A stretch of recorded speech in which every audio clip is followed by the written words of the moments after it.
the money put into private equity, it hasn't disappeared. It might be sitting on a bank account and earning more interest than before, but the money is still there. And whatever objectives those investors have, those objectives stay the same. Nothing changes just because interest rates go up. What does change is that the valuation, for example, on the public market, goes down. As a result of it, you need to look at the investment horizon, and suddenly it's a lot longer, and you might get a lower valuation exit if you do make an investment. This money that used to be divided among many companies, or they were looking at to invest in many companies, a lot of them are not on the list anymore. They can't attract any funding. Now, those that are left, they're going to attract all that money, which is why if you're in the top 10% or top 20% worldwide in your category, then you're going to attract some very good funding. But if you're in the bottom 80%, there's zero funding available.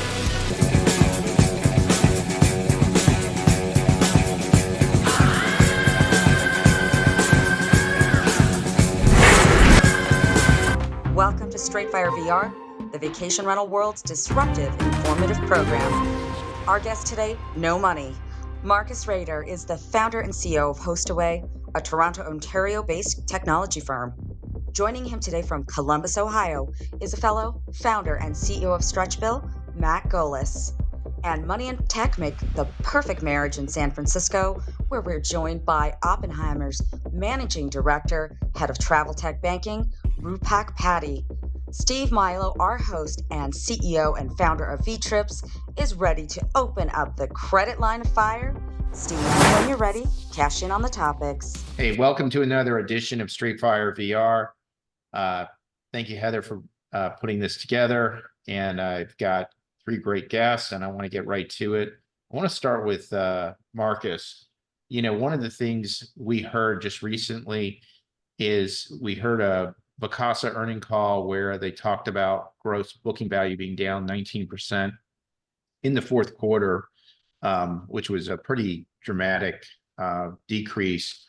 And their first quarter, or at least 2024, was coming in so bad that they couldn't even provide guidance for 2024. And then recently we had Jason Sprinkle from Key Data on, who said that occupancy in the US was 10% below 2019 levels. And I'm curious, because you have a lot of customers, at least from the US standpoint, what are you hearing, and are you concerned at this point? There's certainly a slowdown, but it's very market specific. So if you take the US as a whole, you have a lot of different markets, and if you take a certain quarter, you'll have different markets that are popular among vacationers. But then there's also a lot of, for example, the cities. Many of them are doing way better than before, or way better than ever. I mean, have you tried booking a hotel in New York? Well, of course, that's not great for short-term rentals, but overall, the industry is very healthy. But there are some markets that are overly competitive, and I think both those data points are very valid. And the reason is simply that there's too much supply. But I mean, we've seen this cycle now quite a few times, when a market gets really attractive and then there's too much supply. What that just means is that you have to do things really well. A lot of businesses started in the last 3.5 years, and they made a lot of money without running a proper business. But now you have to actually run it properly. And a lot of those businesses probably the properties will either convert to long-term rentals, or those businesses will cease to exist. So Matt, Marcus is right. I was just talking to another Matt from Cleveland Research, and he said the leisure market in particular was hit. And Marcus was being clever about New York City, because the reason why hotel occupancy is so constrained is they're converting hotels to allow migrants to stay there. So some of the urban areas have had this incredible boom from a lot of migrants coming into the US. But Matt, you're in a little bit different situation, where the credit and the distress actually is opportunistic for you, because you have a fintech business. So tell me what you're hearing, and tell me how your conversations are going. Yeah, so I think the biggest thing that we're hearing about is there's never been a time in history when property managers need flexible ways of guest paying, and there's a variety of reasons for that. I think the most obvious reason is that with credit card debt just hitting $1 trillion, you have a lot of guests who are simply not going to always have the credit capacity to book a vacation rental, so they're going to be looking for alternative ways to pay that can both make it more affordable to them, but also such that they're not carrying debt after the booking. And so that kind of eliminates a lot of traditional buy now, pay later providers, and obviously them just applying for a credit card, because simply the credit offers that people were getting 3, 4, 5 at a time just are not coming anymore. So this whole aspect of, vacation rentals need to be affordable, but they also, part of affordability is being able to capture people at booking by offering flexibility in terms of how they pay. And so that's where I see the credit crunch affecting large ticket purchases like vacation rentals in a way. 2 years when stimulus money was still coming in, and obviously when interest rates were still low, was not a factor. Today's world, interest rates are 20% or higher on most credit cards. And so it's a very different world.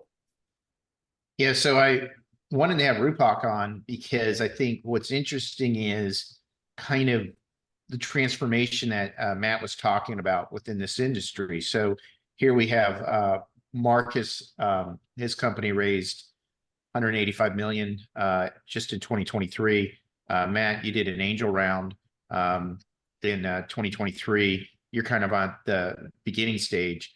And Roopak, obviously, category as a whole is good because demand is increased, but supply, at least in the US market, kind of got oversaturated, not so much in Europe. But I mean, it's interesting because you have watched this industry and you talk to investors and you talk to people with money, some who are on the sidelines right now. And I want to kind of get where you think things are heading, because it's very, very dynamic right now. Yeah, I mean, I think you'll see capital start to unlock a bit more. I mean, obviously, Marcus's deal gained a lot of attention and has attracted more attention to this industry from private equity. I think there's a little bit of a wait and see, right? So as volumes obviously started to spike as markets opened up a few years ago, we saw a lot of volume go towards vacation rentals. Obviously, the ADRs were high, occupancies were high, but investors are not necessarily going to jump in. And some jumped in early, but then as interest rates rose, people pulled back with their capital. And now we're about 2 years into that. As we're starting to think that interest rates will be coming down, I'm not going to predict anything because none of us really know. But as that starts to happen, theoretically, capital will be unlocked again. But also we're seeing theoretically lower occupancies and lower ADRs across vacation rentals. And again, the data is early, right? We're talking about last few months, and you all know better than I do. But it's kind of one is a positive and one is a negative. What I think is something that has been established is the last few years have shown that this is an industry that isn't just a cottage industry, as some people thought several years ago, but is very established. And some people predicted the flip back to hotels would be much quicker. We haven't seen that. In talking to people, we haven't seen that. We've seen that those who adopted this industry as their preferred method of stay for leisure have largely stayed, unless it's 1 or 2 day trips into Chicago or New York. So Roopak, I'm going to ask you a follow-up question. There's probably no easy way to answer it, but if it was such a great opportunity 3-4 years ago to invest $1 billion of capital or more into Sonder, 800 million into Vacasa, and obviously there were a bunch of other urban plays, why wouldn't capital be coming in now? Because there's some pretty distressed assets that are occurring right now. Wouldn't this be the time that PE firms would be going out and saying, hey, let's go ahead and start to invest in the sector because we're going to be buying at the low and everything is going to be up from here? Yeah, so you said distressed assets, right? When I think distressed assets, I think losing money. And private equity doesn't like to lose money, and they like leverage. And the reason a lot of private equity deals haven't gotten done recently, in my opinion, is that leverage is expensive. And if you're taking on a private equity partner for a majority, well, you're hanging on to call it 30% of your business, and you're taking on 3 to 4x leverage at maybe 12 to 15% interest. that's not a great deal for an entrepreneur and you're hanging on to some of your business. You're saying, well, I can do a dividend recap myself. Why would I have someone else come in unless they are so strategically important? And I'm not saying there aren't private equity firms that can add a lot, but by and large, they're not going to know your business nearly as well as you do and be able to add so much value that it's worth taking on debt at 15%. So then you've got the distressed assets that community doesn't want, right? And you've seen a lot of, I'm going to go outside of STRs and say broadly alternative accommodations. We've seen a second wave of companies going under. And then you have certain public companies that haven't traded well. And I won't comment on them specifically, but those dynamics do not point towards private equity money coming in and buying things up. All right, well, I want to talk to Marcus because Marcus was able to bring money in 2023, which was not an easy feat, a huge amount of capital. And he's done it with property management system in some cases where some private equity firms thought Guesty had an insurmountable lead. So Marcus, I want to hear from you because you did exactly what I'm saying. It's now is the time to bring capital into the industry because there's so much opportunity. Yeah, absolutely. I was just laughing because I was checking the Sonder and Vacasa stock prices, and there's two things that immediately stand out of why private equity wouldn't be interested in them. One of them is you can just Google Sonder stock price and immediately there's a big red flag here. They say it's not profitable. Same thing for Vacasa. I mean, why would you invest into an unprofitable business? Secondly, they don't own anything. That's a bit of a challenge because Vacasa owns these management contracts for individual properties, but those are not locked in. Those can move about. The owner of the property can say, I'm going to have someone else manage it. Sonder doesn't own a single building. The reason we were able to raise capital is that, yes, we were profitable, but two, we actually own the software that we sell because that's what we do for a living. We build the software. So we have the assets there that can generate a profitable business. But when looking at the real business model here, I think you don't have to own much if you run a profitable business. But if you don't own anything and you don't have a profitable business, there just isn't a lot of value.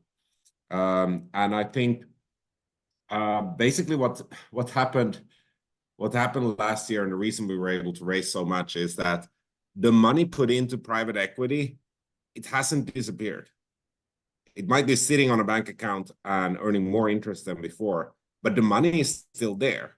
And whatever objectives those investors have, those objectives stay the same. Nothing changes just because interest rates go up. What does change is that the valuation, for example, on the public market for a company like Sonder goes down. As a result of it, you need to look at the investment horizon, and suddenly it's a lot longer, and you might get a lower valuation exit if you do make an investment. So what that means in practice is that this money that used to be divided among many companies, or they were looking at to invest in many companies, a lot of them are not on the list anymore. They can't attract any funding. Now, those that are left, they're going to attract all that money, which is why if you're in the top 10% or top 20% worldwide in your category, then you're going to attract some very good funding. But if you're in the bottom 80%, there's zero funding available for you. And that's exactly what's going on. So Matt, this is your second or third go around. And you're obviously in a very different stage because you're kind of in the fun stage of starter, angel round, but you were able to opportunistically use kind of distressed market to basically back your way into quite a bit of a technology haul. To Marcus's point, there's opportunities. Talk about that because I think it's intriguing what you did basically on a shoestring budget. Yeah, no, absolutely. I mean, the last year has been a really tough time to start a company if you need a huge budget to just get it off the ground. And so, yeah, it is building something on a shoestring. I think the thing that has definitely, though, helped drive our growth and has just been the response we've gotten from property managers. I mean, we are absolutely solving a problem. This is not a problem looking for, or a solution looking for a problem. We are absolutely solving a problem that exists in the industry. And so I think that ultimately is going to drive, the revenue growth. But to Marcus's point, and I think Marcus and I both have kind of come from having been in the industry as long as we have, is that, you can only build a new business right now where you do have positive unit economics. I think for so long, so many businesses were getting funded that truly did not from day one have a path to profitability. It was still if we aggregate eyeballs long enough, we'll monetize them later, mentality. And, I think having that much better positive unit economics from the beginning and then seeing exactly where you hit that inflection point and breaking out into true profitability, having that visibility day one is absolutely critical for anyone raising capital right now. I will also say that the stage that you need to be in terms of a company's formation has to be so much more mature, even at the seed level, than what it was even a year and a half ago. You just don't see the cocktail napkin sketch ideas getting funded the way you did a couple of years ago. I mean, you need to practically be in market, in production, with a product and demonstrating product market fit, those positive unit economics to even put yourself in a position to be able to attract capital. So in that vein, like what our strategy is we are planning to kind of wait another 4 to 6 months so that we actually show positive unit economics, customer growth in the rearview mirror, rather than selling an investor on, having a handful of customers and then convincing others, but really showing that we've already done it and making sure the capital that we have can obviously carry us through that point. So definitely a different strategy of scaling up a company than it would have been 2 years ago. But for a lot of reasons, the biggest and best companies are built coming out of some of the most difficult fundraising times. And I think coming out of this period, it's going to put us in a great position. So I want to go to Roopak, because he was a little pessimistic with the last answer. But, Roopak, clearly, if we looked at this sector, right, and we look at alternative accommodations, and we look at it as what many people believe prior to AI was one of the best growth sectors of the 21st century, with shared transportation, now clearly AI and some other things. But the reason why alternative accommodations was so strong is because people want to travel. In some cases, they want to travel more than even have ownership, right? And the younger generation wants to travel more than the older generation. So like at the lowest level, people are entering and their preferences, they aspire to travel. That's something they're going to do. And yet we've had so much catastrophe with, as you mentioned, some bad publicly traded companies, some private companies that have just lost massive amounts of capitals. But is it, based on what Marcus said, is it because they just never were profitable? Is it that investors invested in this sector in companies where they never had profitability, where they had CEOs who had no track record of building profitability, and they just invested in the wrong companies? Because I have to believe that you're still pretty bullish about the sector itself. Yeah, no, and you make some great points there. I mean, I am bullish on the sector itself, and I wouldn't say they're necessarily the wrong companies they were invested in, but those companies were encouraged by what the financing environment was telling them, right? You go back a few years, the environment was saying growth, growth, growth, right? And now it's flipped on a dime to profitability, and it's hard to switch that. If you're told, hire like crazy, we'll keep giving you money, why wouldn't you hire like crazy and we'll keep getting that money, right? And so, not everyone was focused on a path to profitability, and often that path to profitability took them to, maybe 2025, and capital dried up well before 2025. And so it put them in challenging situations. Also, that growth mindset often causes people to make unprofitable decisions, assuming that they can be unwound in the long term.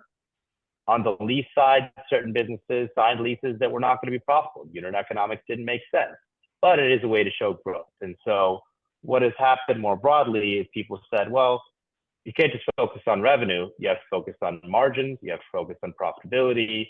And that shift has taken people a while to digest. And so I think that is the number one thing. Now, not all business models were great, certainly. And many have gone under, and those might not have even worked in the growth environment, right? Some businesses don't have growth and don't have profitability, but I think there are enough businesses that are going through the transition successfully that they will get funding when things open back up. And the other aspect that I think is important, specifically around this industry, is that the broader investor environment doesn't know what a normal situation looks like, because there was the pre-COVID time and there was the COVID time, and now we're saying, oh well, ADRs are coming down and occupancy is coming down. Great. Compared to what? Compared to the 2 craziest years in the last decade of travel. Now people see, okay, here's where it settles in, and I believe it's going to settle in at a much higher level than it was before the pandemic for multiple reasons. The industry is much more professionalized than it ever was before. People have a better understanding what that experience is, and people are traveling for longer periods of time and more frequently, which caters more to the experience they have in a vacation rental. All right, Marcus, Roopak is being kind about the arbitrage model, but we're not going to dwell on that. We're gonna talk about some positive things. And my guess is that one of the things you're most interested in is direct marketing. In other words, building websites for your customers where they're not so dependent on OTA, where they are generating a bigger and bigger component of their business on their website, which 1 is more predictable and 2 is less expensive. Why don't you talk about that? Because we've talked about some of the problems here, but one of the bigger solutions is people building and driving direct business. Yeah, it's funny. I was just on a call with a guy who was one of the founders, one of the biggest property managers in Europe that eventually went bankrupt, and we discussed scaling up property management, but he's now working in the payments industry, so he was very interested in direct bookings, and I told him that there's a very clear correlation between the age of the company, of the property management company, and the percentage of direct bookings. If you have someone who says that I get 90% of my bookings direct, I can guarantee you that they have been at least 10 years, usually 20 years in business. But if you have someone who's been in business 5 years or less, they're gonna work really hard to get up to that 10%. And the reason is pretty simple. And the reason is that property management requires local connections and local skills. Sometimes it's on the back end. Sometimes you need to get things done, especially if there's a special situation that take place. An airport shuts down or something like that, natural disaster. Then you need to know what it's like on the ground. You need to get the resources you need.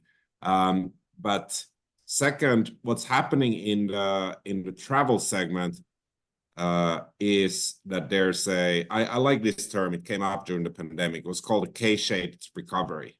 So at the same time, we can see that there's a lot of news about how fast food restaurants are not doing well because costs are going up, they're raising prices, and people don't want to buy any food there. And when you go into a McDonald's, it's empty. But then when you look at the high end of the restaurants, you can't get in because it's fully booked at the same time. And the same thing is happening in the vacation rental sector here, which means, well, in the areas, just to be clear, Airbnb's revenues are still going up. So globally, we have more revenues going to vacation rentals through Airbnb than ever before. And they expected 2024 to be a record year, and I have no doubt that it will be. But still, in those pockets where it's not a record year, there you have to really provide services that the higher end of the properties, the people who rent them, want. And that's something that's really appreciated by the people that rent these properties. And this is why they get so many direct bookings.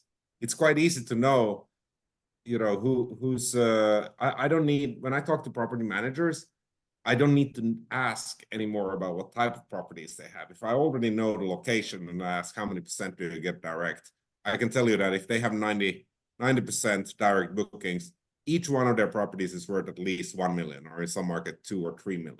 It's that simple. Because the way you get these bookings is through recommendations. And that's what a lot of people want. That's what the most of the negative experiences on OTAs that travelers have, they're just numbers. it's a percentage. You know, most trips go just fine. It's a bit like every time you see an airline in a newspaper, something went wrong. Maybe a door fell off. But no newspaper is going to write that today 10 million people traveled on plane and went just fine. The luggage arrived just as they got to the belt, and the food was warm and the coffee was good. Nobody's going to write that. But they write about this one incident. And this is what OTAs have against them. And anyone who's experienced that, if they're on the higher end, they're going to want better service. And this is something that local property managers can offer, which is why there's an excellent way to drive a substantial revenue stream through direct bookings. Now, you don't need to wait 20 years. You can actually hack the system and adopt those strategies to get there in much shorter time. But it does require willpower. All right, so Matt, there's a couple things to unpack there. One, I do kind of agree with Marcus that OTAs are a mature market. How mature, you know, we can debate that. Certainly, you know, groups like Expedia have been around 25 years. But let's talk about direct website, because I think that's where the biggest opportunity for the lodging side is to improve upon it. And I think you would agree, having looked at a lot of direct websites, it's a pretty bad experience. In other words, the OTAs do a better job, particularly with mobile. Now, granted, like V-Trips, our price is always lower on our site, right? And we've been able to scratch away up to 60% direct. I know there's other companies do more. Some of it is somewhat regionally based. But payment is a huge issue. I mean, we've talked about this, Matt. This is one of the reasons why we got together more recently, and I actually did an angel investment in your company. It's a huge issue. I mean, these people are booking in sometimes vacation homes, sometimes a year in advance, some bigger homes at least 90 days, if not 6 months in advance. There's multiple parties involved, and the payment issue is a big problem as it is, and there's no easy way. I mean, normally with an OTA, there's maybe one or two options. With Stretch Build, there's multiple options here. How is it that this problem hasn't been solved, and yet obviously that's why there's a huge opportunity on your side? Yeah, so there's a couple answers to that question. I would say, first off, because I think a lot of property managers just assume that 100% of the time the traveler is going to pay with a credit card.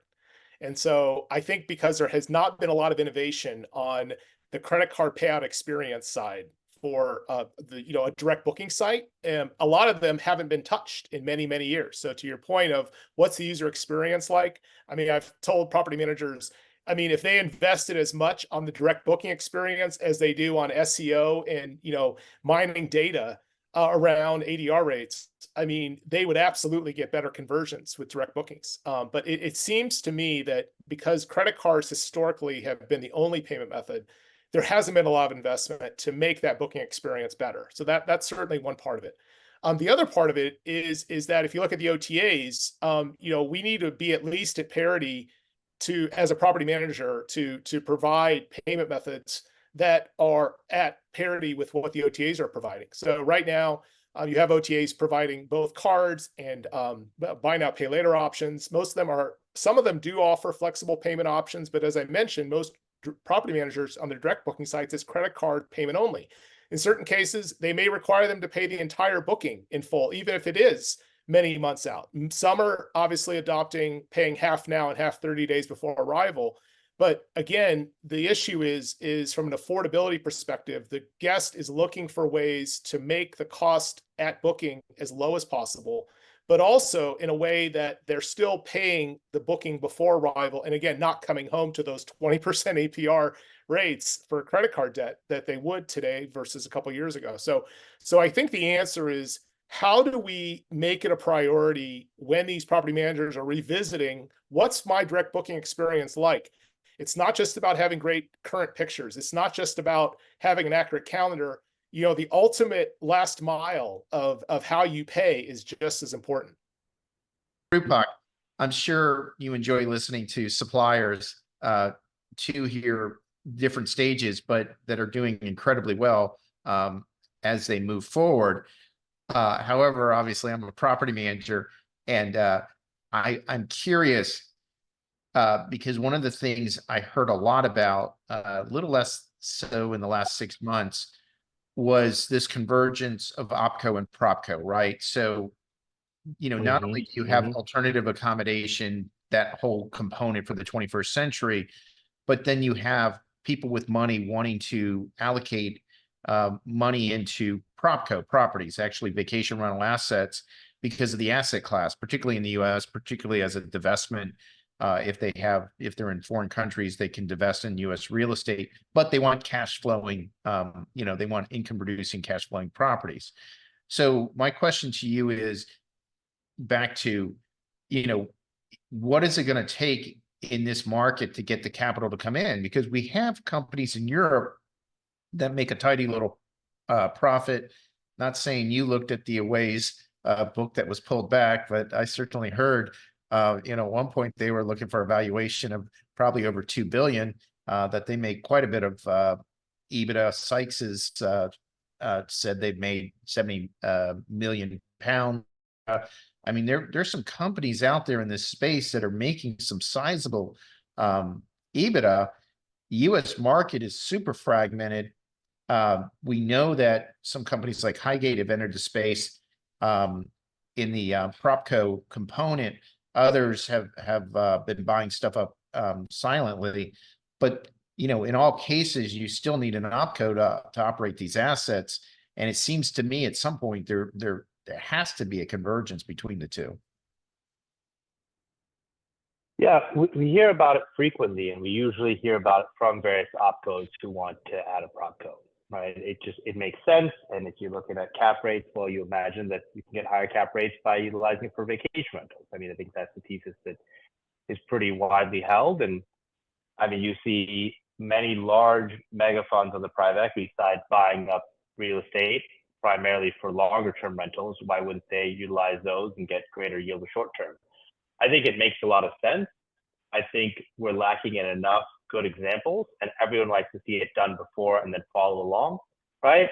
And we've seen for many, many years, private equity buys homes and then they rent them out on a yearly basis and they make money, right? That's the long model that has many proof points. This model doesn't have enough proof points for people to really jump in. So it requires someone who's a little bit more creative and who's willing to take a bit of a risk. And we have seen some, right? But I imagine it'll be a slower rollout for various reasons. Some of them are macro reasons. Some of them are that if some of the investors in that type of structure are a little bit more conservative. All right. Well, Marcus, we're going to have you breathe some optimism here. What are you most excited about from Host Away standpoint for opportunities within the next 12 to 24 months within this industry? Yeah, great question. What I'm really excited about is how travel has changed so dramatically in the last 3 years, and there seems to be a lot of trends. I'll just mention a couple of them here. So one reason actually why ADRs are down in the US is that a lot of Americans go on vacation to Europe, and they have been postponing their vacations for very long. So we've seen record high ADRs in Europe. But then again, if you look at just Europe as a whole, last year was the first time when we saw ADRs go down in Southern Europe. And if someone is sitting in Rome wondering what I'm talking about, well, the thing is, Rome has a season. It's called summer. And that's when people go. But it's too hot to be there in summer. So actually, the Northern European market, places like the Baltic Sea, Germany, Netherlands, Scandinavia, UK, they're booming. And this is what really fascinates me. I went to a kid's birthday party yesterday after school, and I met this family who said they can't really be in one place. They were commuting between London and Toronto, and they ended up being 2 months here in Costa Rica. And they do that all the time. They do 2 months, 2 months, 2 months. And I've always heard about these people. Well, I am one of them, but there's a growing population of that. And when they travel, they need short-term accommodation, even if it's 2 months at a time, or 1 month at a time, or 3 months at a time. And it's really fascinating to see these travel trends change. And of course, it's unfortunate if you happen to be in an area that is doing bad this year. But I mean, the previous 2 years, you probably did better than anyone else. And maybe the next 2 years, you'll do better than anyone else. Just hang in there.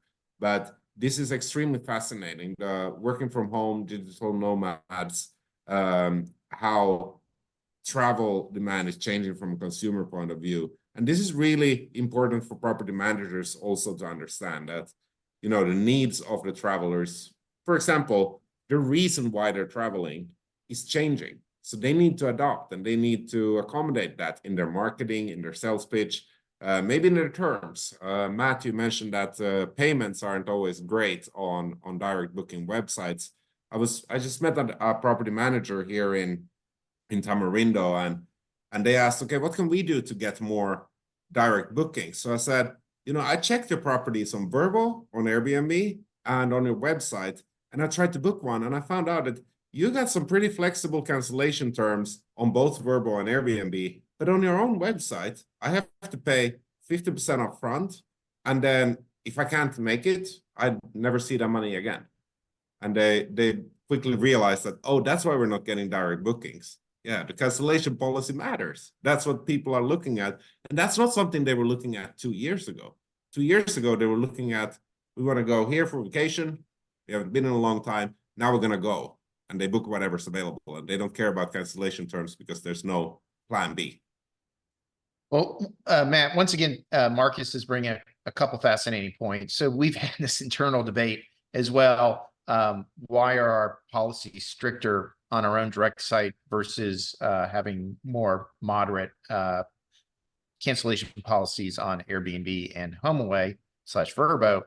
The answer has been that the price is so much lower on our website that people will save money, but they take, you know, more of a cancellation risk.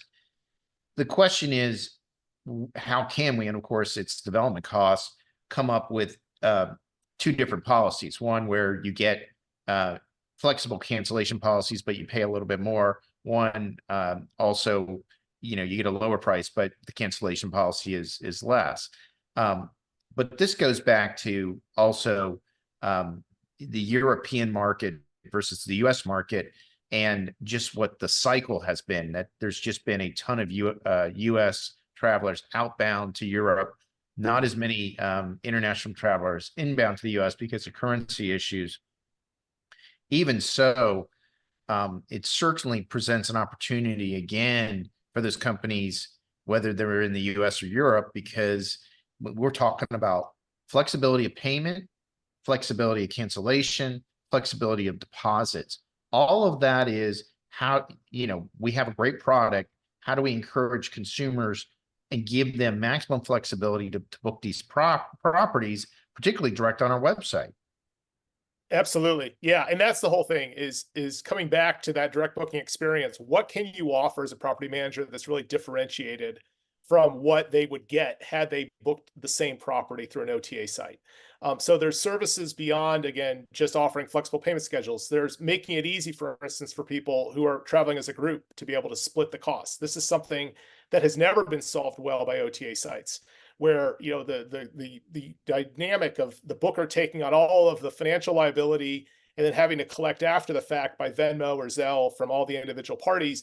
When you can offer a turnkey way to do that type of experience that is happening more and more as people are renting bigger homes, higher ticket homes, that's something that property managers can offer that OTAs just simply don't have an easy way to do. And to your earlier point of like discounts around cancellation policies, I mean, this is exactly what hotels and even airlines have done forever, which is, you know, you can lock in a lower rate with, you know, no cancellation, no refund, or you can pay a slightly higher rate and have that flexibility. So these are all of the things that property managers need to be thinking about. How, again, are we getting to parity with as good of an experience as they would getting with an OTA, where ultimately I can give that traveler a better cost because I don't have those commissions and other costs of them booking through the OTA.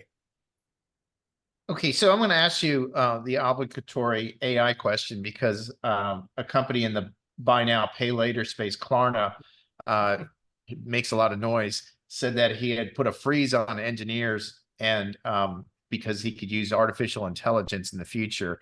So I know you have a development shop in Columbia. Are you able to have AI start to replace some of your programmers?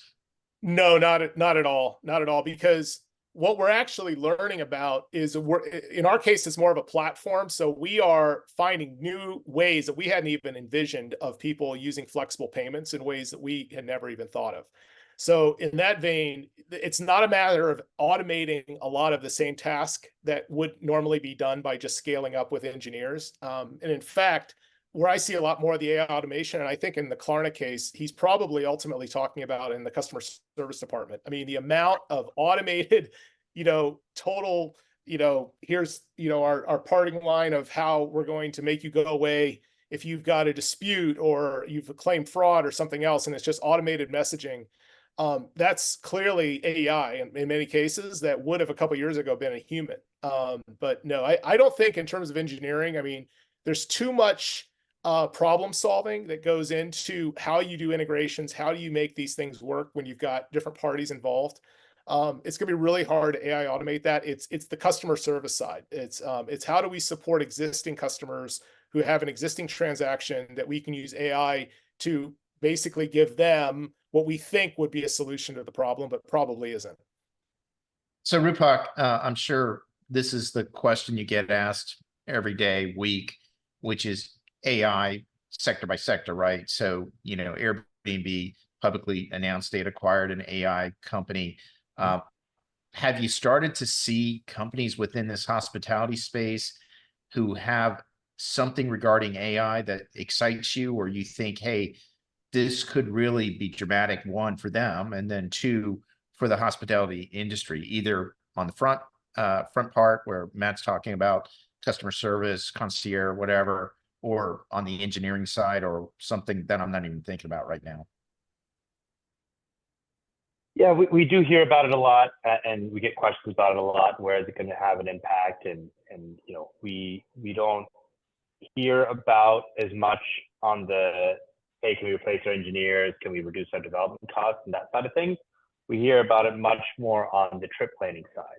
Is it that, I don't think anyone, or as far as I've heard, there's not many people saying, oh, let me just go to a chat bot, right? And we'll go to ChatGPT and have it assemble my entire trip. Now that may be coming, right? But a lot of it is, how can you have it augment the current experience? And so people often don't pay attention to the fact that, many people that you talk to, particularly who are in the industry, utilize OTAs or go directly to websites. But often a lot of folks who are traveling, they go on 1 or 2 vacations a year and they still want that trust and they want that expertise, and they're still calling travel agents. And there's nothing wrong with that it can be a very effective way to plan your trip. It comes with certain expertise, but it can be slower, right? And folks like to move quickly. They're saying, okay, well, I can just do that myself. Can you add that personal touch and also have that speed? And that's where we're seeing the intersection of AI and trip planning. Is it allow an agent to hear what you're saying? AI will say, okay, you want to go on a cruise, great. It'll populate the cruise that makes sense based on what you're saying, as opposed to you're sitting there when someone types in what you're saying, waits for results to pop up and reads to you what essentially you might find it on an OTA or through a GDS. So that's the first area we're seeing it. And trip planning is an area that wasn't getting a ton of funding before and is now seeing a little bit more with the implementation of AI. I'm sure we'll see it roll out further and further, but the part that excites me is how far will AI take personalization, right? How will it change your search experience, whether it's assisted by an agent or on your own? And I would like AI to look at all of my bookings and figure out what is it that I'm looking for that I don't consciously realize I'm looking for. Can it spot certain patterns and really personalize that experience and direct you to the right direction, whether it's someone's website, whether it's an OTA? It can be on either, but really what I'm looking for is what fits my preferences, and hopefully it speeds that up. So that's what we're seeing the funding going into. So Marcus, Roopak ended it where I'm most excited about, and I'm curious about you, because I think there's the ability from a conversion standpoint to use AI to dramatically increase conversion, right? So which photo creates the most conversion in terms of the first photo? What's the right content? And then even the personalization dynamic element within your website. So somebody that's coming in who's looked at pet properties, the next day they come to your website, you should just be displaying pet properties to them, at least from an initial standpoint. I mean, you should learn based on either their history that you have, or the cookies or whatever that they provided. What excites you about this, Marcus? So I think we're a few years away from that. I think that a lot of the applications now are hypothetical, and they're not, like Matt said, like it's not being used in practice. And I have a strong network of tech companies where we're seeing the effects, but the effects are actually mostly on the labor side of things. The way people work, the way the products work, the way consumers behave, not much has changed. And I don't think it will change, maybe at least for a couple of years. But what has changed is the projections for the future. So if you have a growing company like Klarna and you estimate that you need 200 extra engineers in 3 years just to maintain the platform, then it is very possible that in order to not stop your growth, you go out and hire them today if you have the money. But if there's a fairly high chance that 2 years is enough time to figure out where can AI help, then you should immediately stop hiring, which is probably what Klarna did, and then just wait and see if it figures itself out. So a lot of people talk about AI, and in practice, it's more about how it changes the efficiency and the financial models of businesses. But that's in the future. That's not now. And right now, there's a bunch of tools that you can use to change different parts, try different things. But I guarantee that the tools that we're using today, 5 years from today, nobody will remember those names. There will be other tools. And the parts that we least expect are probably the ones that are going to be replaced by machines. All right, so Marcus, let's focus on now, because I sent you an email and I listed some problems coming from Alphabet, Google, even Yahoo, where it seems like they're changing or making things more strict for spam, in part because of all the incredible amount of emails that are going out, some, phishing, etc.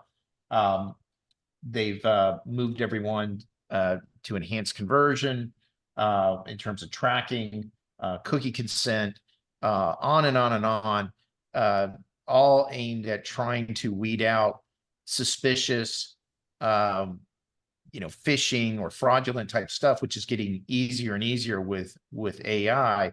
Yet it's incredibly expensive to program this in. I mean, this is not easy, right? I mean, I sent you like 4 bullets of stuff. I mean, from a technical standpoint, this is massive to try to keep up with this.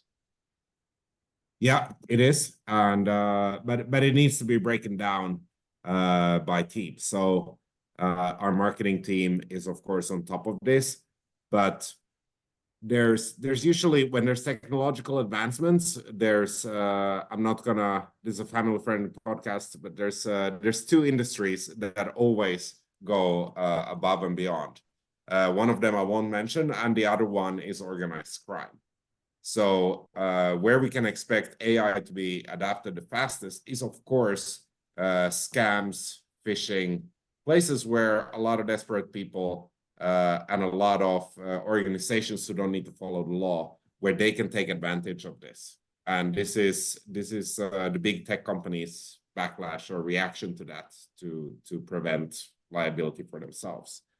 So I think this is all really valid, but it will be quite a few years until we'll see, let's say, the mid-size, the Klarnas of the world actually doing much about this. So Matt, you still talk to smaller property management companies. It's got to be tough right now in the US market. Granted, Europe is doing much better, as we all know. But in the US market, and then you have all of this stuff that seemingly is hitting them. Some of these companies may have their own website, but a lot of them are hosted by these web marketing companies who probably haven't raised anywhere near the money that Marcus from Hostway has or Guesty has.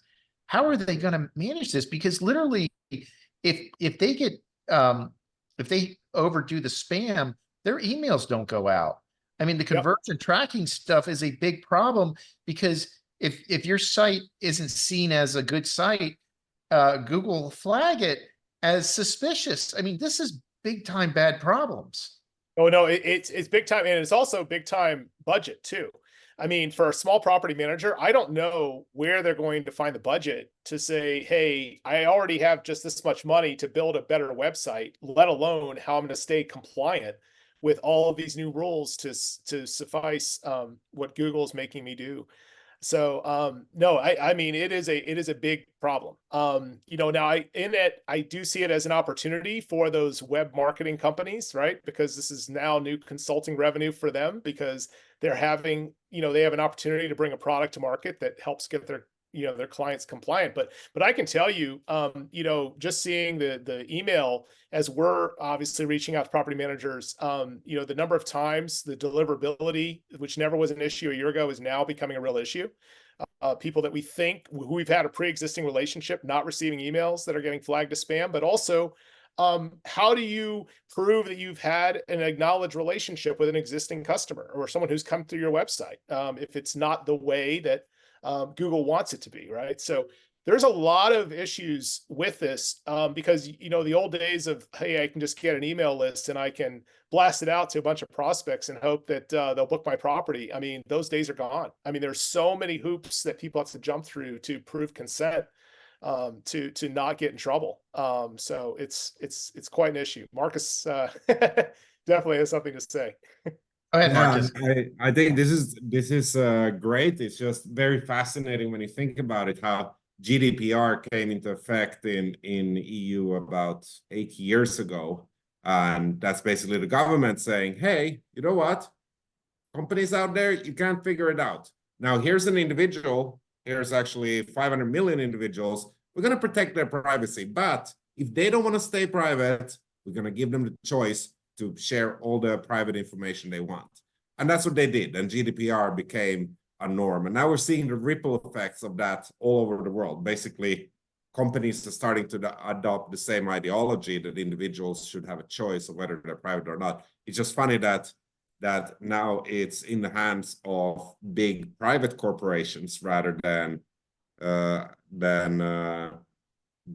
government. I mean, imagine if there were private corporations deciding on each road how fast can the cars drive, or private organizations would decide which food is safe to eat and which one is not. That would be, I think it's a funny just contrast, and I'm sure big business will figure it out. But overall, this is a good thing for everyone. And if you're running a business and you don't respect other people's privacy and you get penalized by Google, well, maybe the problem isn't Google. Maybe you should think about what it is that makes you want to disrespect other people's right to privacy. That's my personal opinion.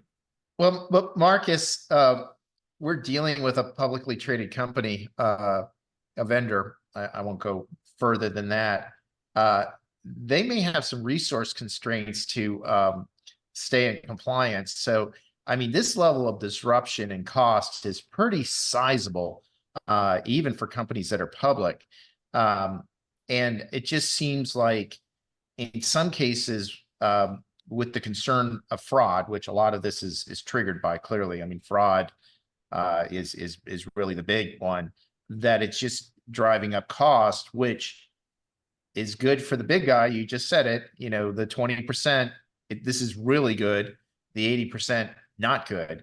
Roopak, do you see it the same way? Do you see the big getting bigger, the smaller basically not getting funded? I mean, is that what ends up happening as this category moves forward? Because I mean, just the Google stuff alone is daunting for some of these smaller companies that barely have the funding to keep up with it, let alone web marketing companies, which God knows if they have any funding. Yeah, nope, that's exactly how I see it. The big getting bigger, the big getting funding to roll up others. Everyone's trying to gain market share, right? But you know, with all these things you guys are discussing, I mean, it's harder and harder for smaller companies to succeed. And while early stage funding was more prevalent than late stage funding, the last, call it 12 months, maybe a little longer than that, late stage funding is still there, and private equity, as it comes more and more into this industry, is going to focus on the roll-up play. All right, we're almost out of time, so I'm going to let each of you give me 1 minute of something that you think people should be optimistic about. I'll start with you, Marcus. You've been the most optimistic person on this recording. Tell me some reason why a property manager sitting in an office in Destin, Florida, should be optimistic right now. All right. The travelers are coming back to Florida. I can tell you that. I'll tell you exactly. I got 60 seconds. All right. So I went down to Costa Rica, and I thought that would be a great experience because everyone I know who's been to Florida has gone to Costa Rica say it's way better. Turns out there's a lot of stuff that I really enjoyed with traveling to Florida. For example, in Florida, I got access to electricity 24 hours a day. Another thing is I can go outside. Sometimes it's a bit hot, sometimes it's warm, but I'm not going to be burnt to crisps in 15 seconds. That's an absolutely amazing thing. Third thing, there's water in Florida.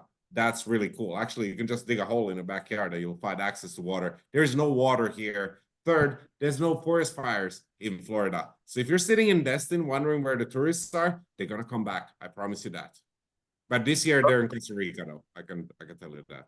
So that's all right, Matt. That's hard to overcome, but Yeah. I need you to provide some hope to people who may not have a lot of hope. Yeah, no, that's a tough act to follow. Well, I think just as an industry, I think, again, this focus, as we've been discussing around moving to profitability, this forces us to be more efficient. This forces us to look at both cutting costs and also how do we grow revenue. And I think there's tools that are going to make that easier, not harder, going forward. So, AI could be a tool that could provide that. I feel like, just solutions that make it easier for direct bookings to happen in a way that a lot of property managers said, I can never compete with OTAs. But I think there's new technologies that are coming to the industry that are really going to help property managers build a better direct booking experience, cultivate relationships they've had with return guests in new ways. And that's all good. But a lot of that is technology coming to what is now becoming a very mature industry. As we've been talking, this is not a cottage industry anymore. This is a real industry, and people are figuring out ways to use technology to make it better. So that's it. All right, Roopak, the glass half full. Tell me something. Give someone hope that's in the US in this sector. What is your optimistic comment? Yeah. So the most pessimistic guy here, I will give you some optimism. So a couple of things to leech onto that were just said is the profitability side, right? I think that is a really important point because businesses have become better businesses over the last years. They have been forced to squeeze costs where they can to optimize margins and become better businesses that are more sustainable for the future.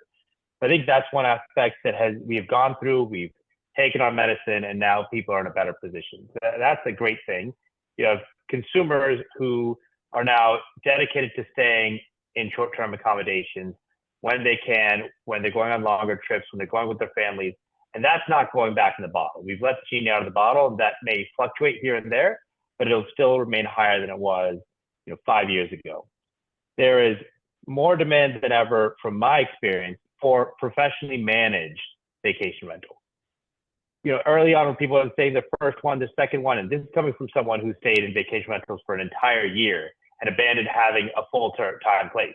So, you like a couple creative places here and there, and maybe it's managed by a host who only has one property, but pretty quickly you're saying, okay, I can deal with some quirks for a couple of times, but I want to have something that fits a certain standard. And it's a problem that many of the OTAs face, right? Is how do you maintain quality? Property managers maintain quality.